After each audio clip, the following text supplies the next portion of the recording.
આજે તો અમારા મમ્મી ને બીજા પોવાડજન પાજી બનાવી પાણીમાં આપણે કેવી ભાજી દેખાય જો જિંદગીમાં પહેલી વાર પોવાડજન પાજી ખાવાનું નમસ્કાર વાલા ઉરાકુ બ્લોગર બ્લોગર પેલી ગુજરાતનો આદિવાસી ને સ્વાગત છે તમારું નવા વિડીયોમાં તો ફાઇનલી ગાઈસ બહુ જ દિવસો પછી મમ્મી ને બે જણા અમે ભાજી ઘેરા બેસી જાય છીએ બહુ ટાઈમ થઈ ગયો અને મારો એક મોબાઈલ તો OnePlus તો ડેડ થઈ ગયો બરાબર આ તો પપ્પાના મોબાઈલ થી બનાવી દઉં છું ને આજે તો અમારા મમ્મી ને બે જણા અમે પોવાડજન પાજી બનાવી જિંદગીમાં પહેલી વાર પોવાડજન પાજી ખાવાનું આજે મમ્મી ક્યાંથી ગોતી ગોતીને લાજે ખબર નહીં પણ ખાવી પડે પોણીમાં બનાવજે જો તમે બાકી ઘેરી રહ્યા છીએ આપણે ભાજી મમ્મી અહીંયા જો ભાણીનો ફોન આવી ગયો છે વિડીયો કોલ પર વાત કરી રહ્યા છીએ ને આપણે અહીંયા ભાજી ઘેરવા મળી ગયા છીએ લપડ લપડ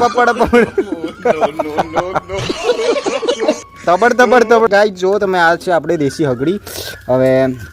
હગડી બહુ તમને ખાધી છે પોવાડજન તો ગાઈસ હવે ભાજી થોડી ઘેર આવી ગઈ છે બહાર પડી ગઈ છે પોવાડજન ભાજી કોને કોને ખાધી છે મને કોમેન્ટમાં બતાવો બરાબર સાટવો કઈ ગયો બતાવો આ પોણીમાં આપણે કેવી ભાજી દેખાય જો આવી દેખાય બરાબર તો ગાઈસ ફાઇનલી આપણે ભાજી તો બની જ ગઈ અને હવે આ મમ્મી બનાવી રહ્યા છે મકાઈના રોટલા મસ્ત રીતે મકાઈના રોટલા બની જાય એટલે પછી દબાઈને ખાવાના બાકી મોજ મોજ આ તો પોવાડજન ભાજી પહેલી વાર ખાવાના છીએ પણ જોઈએ હવે કેવી લાગે છે ને કેવી નહીં એ હું તમને બતાવું બરાબર તો જોઈએ પોણીમાં ભાજી છે એટલે થોડુંક તો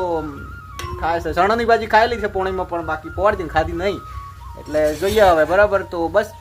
તમને પોવાડજન ભાજી ને મકાઈનો રોટલો ખાતું છે કે નહીં ખાતું મને કોમેન્ટમાં બતાવી દો બરાબર અને ક્યાંથી તમે વિડીયો જોઈ રહ્યા છે મને એ બી કોમેન્ટમાં બતાવજો જેથી મને ખબર પડે કે મારો વિડીયો ક્યાં સુધી પહોંચી રહ્યો છે તો બસ આજની આ વિડીયોની જ ખતમ કરીએ મળીએ એક નવા વિડીયોની સાથે ત્યાં સુધી બાય